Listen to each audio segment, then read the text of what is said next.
Today we will start our chapter. Today we will start our chapter number 15, Life on the Earth. This unit deals with biosphere.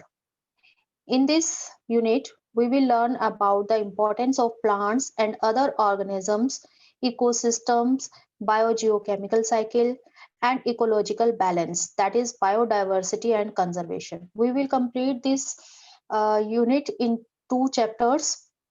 So let's start our chapter number 1, Life on the Earth.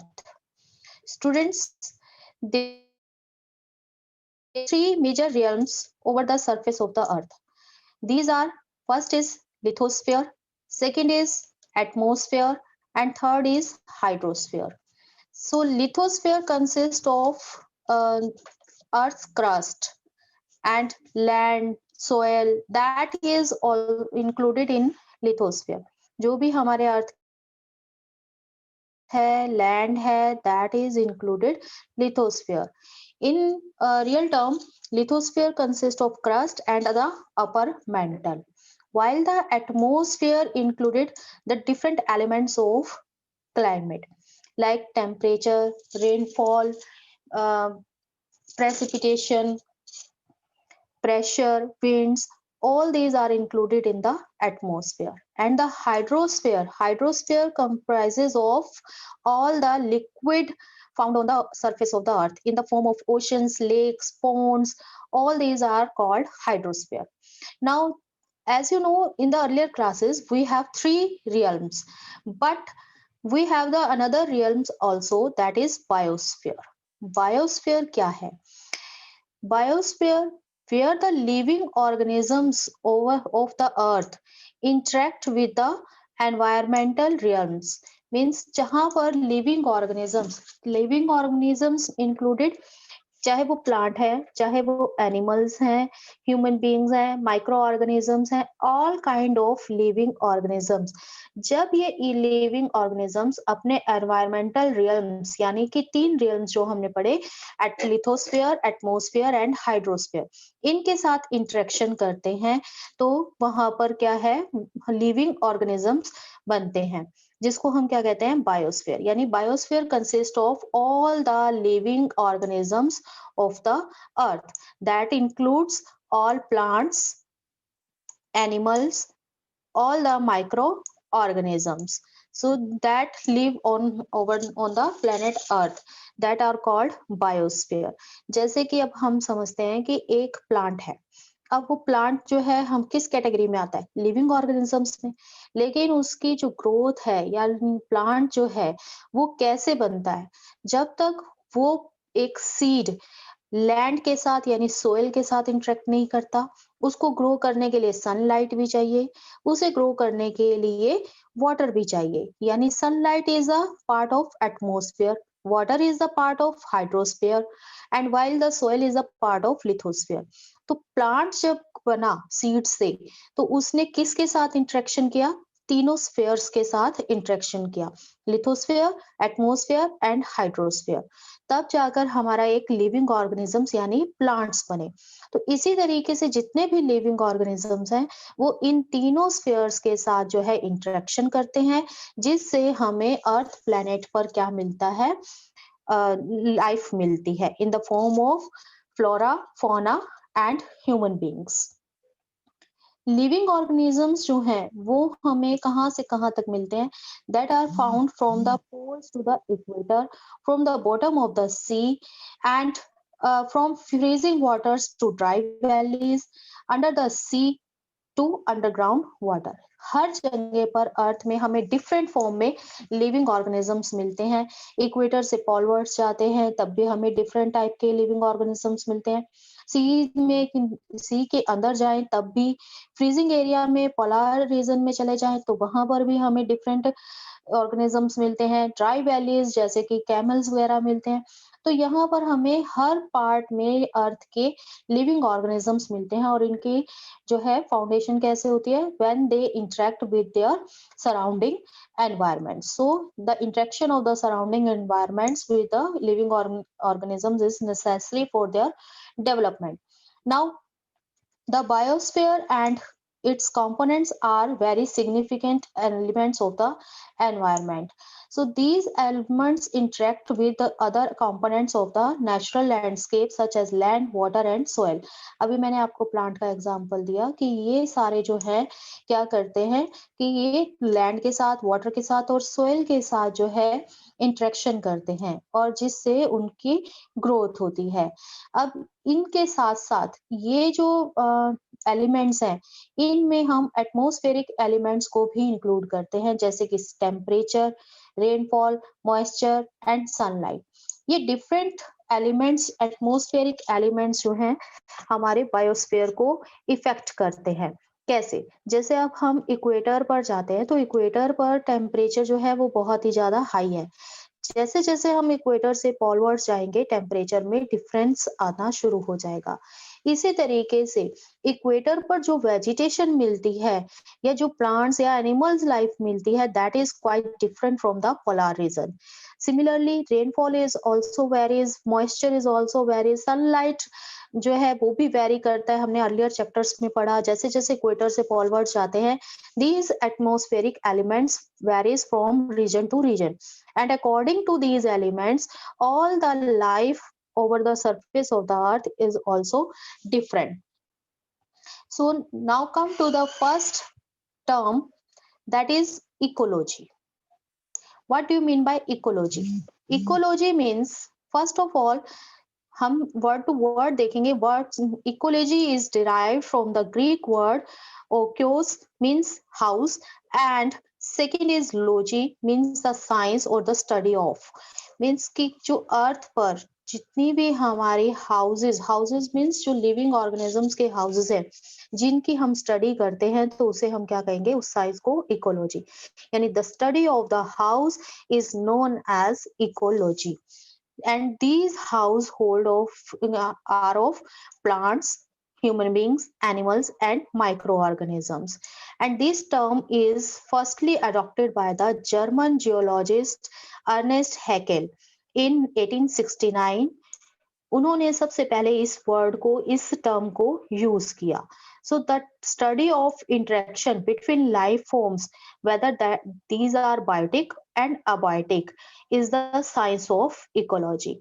कि जब living organisms अपने surrounding environment के साथ interaction करते हैं, उसके बारे में जब हम फुल स्टडी करते हैं, दैट इज कॉल्ड इकोलॉजी। अब ये जो हमारे लाइफ फॉर्म्स है, दो तरीके की हमें दिखाई देती है। एक तो लाइफ फॉर्म्स जिसको हम बायोटिक कहते हैं और दूसरा फिजिकल एनवायरनमेंट जिसमें हमारा temperature, rainfall, land, soil, mountain, plateaus, all these are included. तो ये बायोटिक और अबायोटिक ये एलिमेंट जब आपस में इंटरेक्शन करते हैं और जिसमें जिन सब की स्टडी की जाती है, उस साइंस को हम क्या कहते हैं, ecology. So ecology can be defined as a scientific study of the interactions of organisms with their physical environment and with each other। अब ये जो organisms हैं वो सिर्फ अपने physical environment यानी land, water, soil, sunlight, temperature इनके साथ ही interaction नहीं करते बल्कि आपस में भी interaction करते हैं। तो जब हम इस सब को study करते हैं, that is called ecology। Clear हुआ? Now the environment, as I told you, that environment is made up of two components, that are biotic and abiotic components. Always remember, abiotic components means non-living things and biotic components means living organisms, living things। सो यहाँ पर जब abiotic components और biotic components का interaction होता है, तो हमें different type की लाइफ फॉर्म्स नजर आती है। अब आप एक ही जगह पर, जैसे कि आप इक्वेटर से पोलवर्ड जाते हो, तो आपको वेजिटेशन में जो है डिफरेंसेस नजर आते हैं। इसी तरीके से जैसे कि हमारे इक्वेटर के पास जो है वो हमें एवरग्रीन फॉरेस्ट मिलते हैं। एनिमल्स जो है, ग्रेट वैरायटी ऑफ एनिमल्स हमें इक्वेटर पर मिलते हैं। जैसे जैसे हम पोलवर्ड जाते हैं, तो इसमें हमें चेंजेस नजर आना शुरू हो जाते हैं। जैसे कि पोलवर्ड जाएंगे तो वहां पोलर बियर मिलेंगे, जो कि इक्वेटर में एरियाज में नहीं मिलते हमें। तो इस तरीके से हमें डिफरेंट लाइफ फॉर्म्स में डाइवर्सिटी देखने को मिलती है। डेजर्टेड एरिया में चले जाओगे तो आपको वहां पर लॉयन और ये सब नहीं मिलेंगे, वहां पर क्या मिलता है आपको, वैरायटी में कैमल्स मिलते हैं। वेजिटेशन में देखें तो बुशेस और कैक्टस मिलते हैं। तो इस सब चीजों के कारण डिफरेंट बायोटिक कंपोनेंट्स जब डिफरेंट अबायोटिक कंपोनेंट्स के साथ इंटरेक्शन करते हैं तो इससे लाइफ फॉर्म्स में क्या आती है, डाइवर्सिटी आती है। और यही डाइवर्सिटी जो है वो क्या करती है, that maintain to bring a balance. और इससे हमारी अर्थ पर हर चीज का क्या बना रहता है, बैलेंस बना रहता है। अगर एक ही जैसी वैरायटी मिलती तो क्या होता कि यहाँ की जो है पॉपुलेशन ज्यादा होती रहती, चाहे वो प्लांट की थी चाहे एनिमल की। लेकिन डाइवर्सिटी मिलती है, यानी कि यहाँ पर अगर प्लांट्स हैं तो प्लांट्स को खाने वाले डियर भी हैं, डियर है तो उनको खाने वाले लॉयंस भी हैं। तो इस तरीके से ये जो डाइवर्स फॉर्म्स की वो क्या मेंटेन कर रख के रखती है, बैलेंस को बनाकर रखती है अर्थ पर। अब ये जब मैंने अभी आपको एग्जांपल दिया कि जैसे प्लांट्स हैं, प्लांट्स को डियर खा रहे हैं, डियर को जो है लॉयन खा रहे हैं, तो इससे क्या होता है कि एक जगह से दूसरी ऑर्गेनिज्म में क्या होता है, एनर्जी का फ्लो होता है। और मटेरियल साइकिल्स जो है between land water and air, that are called ecological system. अब इस तरीके से जब एक ही हैबिटेट में जो ये डिफरेंट वैरायटी मिलती है हमें लाइफ फॉर्म्स की, उनसे क्या होगा, जब प्लांट्स को डियर खाएंगे तो प्लांट्स के अंदर जो एनर्जी है, प्रोटीन है या फिर विटामिन है, वो डियर में चले जाएंगे। तो इस तरीके से एनर्जी फ्लो क्या हो गया, प्लांट से डियर में चला गया। इसी तरीके से जो मटेरियल साइकिल है, रिलीज होती है, कार्बन डाइऑक्साइड हम लोग रिलीज करते हैं, ऑक्सीजन प्लांट रिलीज करते हैं। तो जिससे oxygen cycle, carbon dioxide cycle, hydro cycle जो है वो मेंटेन रहता है लैंड वाटर और एयर में। और ये सारा सिस्टम हमारा क्या कहलाता है, इकोलॉजिकल सिस्टम कहलाता है। Now come to the next term, habitat.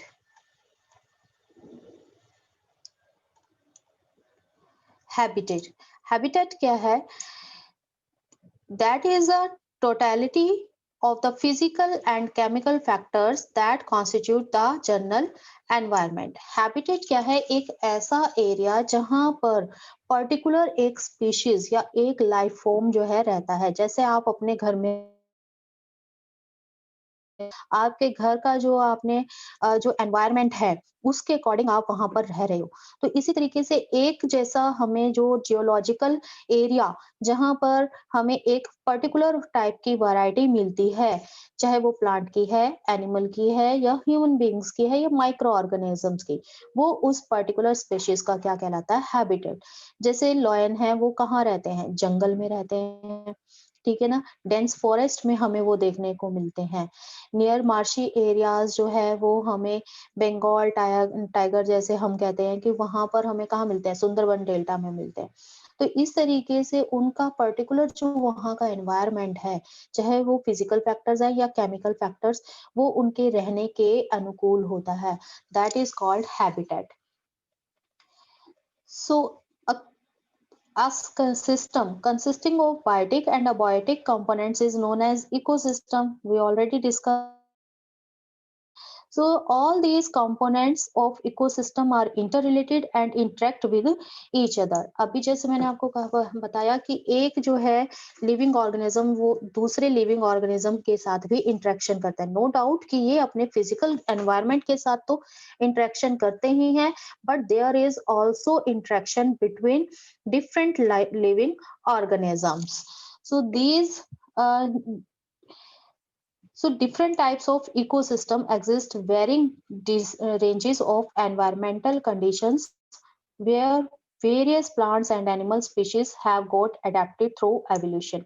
अब हमने सेकंड चैप्टर पढ़ा था एवोल्यूशन ऑफ द अर्थ, जिसमें हमने ये देखा था कि अर्थ पर लाइफ कैसे कैसे जो है एवोल्यूट हुई। सबसे पहले ब्लू एलगे के रूप में हुई, फिर जो है हमें एक्वेटिक के रूप में हमें नजर आई, फिर एक्वेटिक प्लांट्स के रूप में एवोल्यूशन हुआ। तो इट मीन्स क्या हुआ कि ये जो प्लांट्स या एनिमल स्पीशीज थे, उन्होंने क्या किया, जब एवोल्यूशन का टाइम था तो उन्होंने अपने वहां की एनवायरमेंटल कंडीशंस के अकॉर्डिंग वहां पर जनरेट होना, उन्होंने अपने उस एरिया को अडॉप्ट कर लिया for their evolution. That is called ecological adaptation. Now types of ecosystems, कितने तरीके के हमारे इकोसिस्टम्स मिलते हैं। Basically ecosystems are of two major types, terrestrial and aquatic. Terrestrial means over the land and aquatic means कि water bodies, जो water bodies में हमें इकोसिस्टम मिलता है। अब टेरेस्ट्रियल पर आप देखोगे, यानी लैंड सरफेस पर वो देखोगे तो आपको डिफरेंट टाइप की वेजिटेशन, डिफरेंट टाइप के एनिमल्स मिलेंगे। इक्वेटिक लाइफ अगर आप देखते हो तो इक्वेटिक लाइफ के एनिमल्स जो हैं, इक्वेटिक एनिमल्स डिफरेंट होंगे, इक्वेटिक जो है वेजिटेशन डिफरेंट होगी, because they have adopted their surrounding environment for their evolution.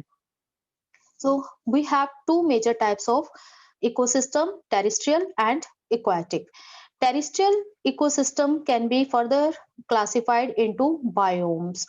अब biomes क्या है कि टेरेस्ट्रियल इकोसिस्टम को हम बायोम्स में भी क्लासिफाई कर सकते हैं। So biome is a plant and animal community that covers a large geographical area.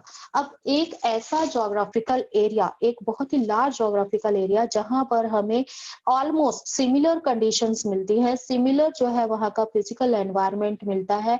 अगर सिमिलर फिजिकल एनवायरनमेंट है तो वहां पर प्लांट और एनिमल कम्युनिटी भी ऑलमोस्ट क्या होगा, सेम होगा। यानी प्लांट और एनिमल स्पीशीज भी क्या होगी, ऑलमोस्ट सेम होगी। तो उस पूरे एरिया को हम एक बायोम में कन्वर्ट कर देते हैं। So we have converted the surface of the earth into different biomes according to their geographical और physical environment। तो ये एक बहुत बड़ा एरिया है जिसमें हमें एक तरीके की प्लांट और एनिमल कम्युनिटी देखने को मिलती है। सो दिस जो इन बायोम्स की बाउंड्री है वो हम कैसे डिफाइन करते हैं, थ्रू द क्लाइमेट। क्लाइमेट से हम इनकी बाउंड्रीज को डिफाइन करते हैं, क्योंकि किसी भी एरिया में प्लांट और एनिमल स्पीशीज की वैरायटी जो है वो डिपेंड करती है वहां की क्लाइमेट पर। वहां का टेम्परेचर कैसा है, वहां की रेनफॉल अमाउंट क्या है, इस पर डिपेंड करेगा कि वहां पर किस तरीके के प्लांट और एनिमल स्पीशीज होंगे। जैसे कि हम डेजर्टेड एरिया में चले जाते हैं जहाँ टेम्परेचर बहुत ज्यादा हाई है और जो मॉइस्चर है वो बिल्कुल ना के बराबर है, रेनफॉल अमाउंट भी नेग्लिजिबल है, तो वहां पर हमें मेनली कौन से एनिमल मिलते हैं, कैमल। प्लांट्स में हमें बुशेस और क्या मिलते हैं, कैक्टस मिलते हैं। तो वहां के जैसा एनवायरनमेंट है, ऐसे एनिमल और प्लांट स्पीशीज हमें वहां पर मिलते हैं जो इस एनवायरनमेंट को अडॉप्ट कर सके, उस एनवायरनमेंट में रह सके। तो इस तरीके से उसको हम किस में कन्वर्ट कर देंगे, एक बायोम में कन्वर्ट कर देंगे। इसी तरीके से इक्वेटर से पोलवर्ड जाते हुए क्लाइमेटिक कंडीशंस मिलती है और उसके अकॉर्डिंग हमने उसे डिफरेंट बायोम्स में कन्वर्ट किया हुआ है। So therefore a biome can be defined as a total assemblage of plant and animal species interacted with the specific condition. Now the second is some of the major biomes, as I told you, that is forest, grassland, desert and tundra biomes. Tundra biomes means higher latitudes area, means polar region, जहां पर vegetation cover हमें बहुत कम मिलता है, sunlight जो है वो scars है, वहां पर रेनफॉल अमाउंट कम है, मॉइस्चर जो है वो कम है, तो वहां पर जो है वेजिटेशन कवर हमें बहुत ही लेस मिलता है। नियर अबाउट सारा जो एरिया है वो क्या होता है, आइस से कवर रहता है।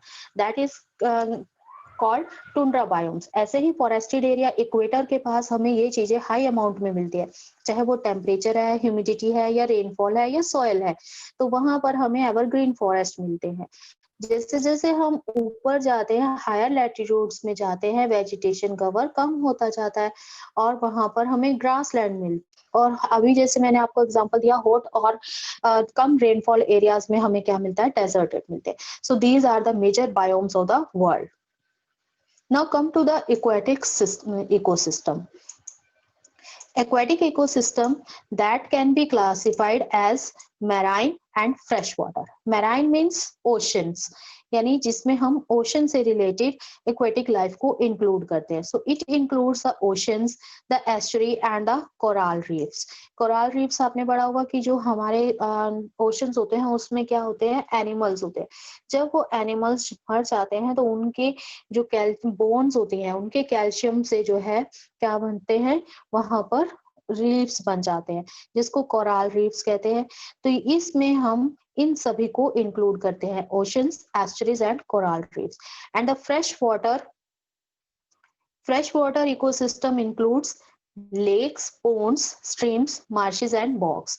These are called fresh ecosystem. Freshwater ecosystem. Now come to the structure and functions of ecosystem. Structure and function of ecosystem कि अभी आपने देखा कि डिफरेंट टाइप के इकोसिस्टम हमने देखे कि यहाँ पर हमें डिफरेंट वैरायटी के प्लांट्स एंड एनिमल स्पीशीज मिलती है ओवर द ज्योग्राफिकल एरिया. अब ये जो इकोसिस्टम है यानी जो पर्टिकुलर स्पीशीज हैं वो कैसे उनका स्ट्रक्चर है, कैसे वो फंक्शन करते हैं. So as we discussed, all ecosystem consist of abiotic factors. Now abiotic factors that includes rainfall, temperature, sunlight, atmospheric humidity, soil conditions and inorganic substances like carbon dioxide, water, nitrogen, calcium, phosphorus, potassium, etc. These are called abiotic factors, means in short term non-living things. Biotic factors that includes the producers, the consumers include primary, secondary and tertiary, and the third is decomposers. तो biotic में हमारे क्या include है, all the living things. अब इन living things को हमने 3 categories में divide किया हुआ है. First category is producers, second and third is decomposers. अब प्रोड्यूसर्स में हम क्या इंक्लूड करते हैं, जो ग्रीन प्लांट्स हैं that are called producers because they firstly prepare their food with the help of sunlight and water and soil. तो सबसे पहले जो है ग्रीन प्लांट जो हैं वो हमारे प्रोड्यूसर्स कहलाते हैं जिसको बाद में कोई भी लिविंग ऑर्गेनिज्म यूज करता है. और ये जो है अपना फूड किससे प्रिपेयर करते हैं, in the presence of sunlight, soil and water. That process is called photosynthesis. ठीक है, manufacturing their own food through photosynthesis means with the help of sunlight, soil and water. Now second category is the primary consumers. The primary consumers that are includes herbivores animals. क्योंकि सबसे पहले हमने कहा plant grow करते हैं तो उसको सबसे पहले कौन खाएगा, herbivores, जिसको हम शाकाहारी कहते हैं, like deer, goats, mice and are all plant eating animals. They are called primary consumers, जो सबसे पहले पौधों को खाएंगे, प्लांट्स को खाएंगे. सेकेंड आते हैं हमारे carnivores. Carnivores include all the flesh eating animals like snakes, tigers and lions. तो हमारे जो अब क्या किया कि प्लांट्स को किसने खा लिया, हार्बिवर्स ने. अब डियर, गोट्स, माइस, इन सबको जो है वो कौन खा लेते हैं, फ्लैश ईटिंग एनिमल्स, जिनको हम क्या कहते हैं, carnivores. So certain carnivores that fed also on carnivores are known as top carnivores that are called like hawks and mangoes. कि वो क्या करते हैं, यहाँ पर हमने कार्निवर्स कहा जो दूसरों को खाते हैं. अब सर्टेन कार्निवर्स जो हैं वो दूसरे कार्निवर्स को भी खा लेते हैं जिसको हम क्या कहते हैं, टॉप कार्निवर्स का नाम देते हैं. And the last category is decomposers. Decomposers are that feed on dead organisms. अब ये जो है डेड ऑर्गेनिज्म, जब ये पौधे या फिर ये एनिमल्स मर जाते हैं तो उसको क्या कर देते हैं, डिकम्पोज कर देते हैं, उनकी बॉडीज को ब्रेक कर देते हैं. तो वो क्या कहलाते हैं, हमारे डिकम्पोजर्स। जैसे कि स्क्वेंजर्स हैं, वल्चर्स और क्रोस, ये डेड बॉडीज को ब्रेक कर करके खाते रहते हैं, और उसका जो पार्ट्स हैं या वो उनका बॉडी का रिमेन्स जो हैं वो दोबारा से सॉइल में मिक्स हो जाते हैं या एटमॉस्फेयर में रिलीज हो जाते हैं।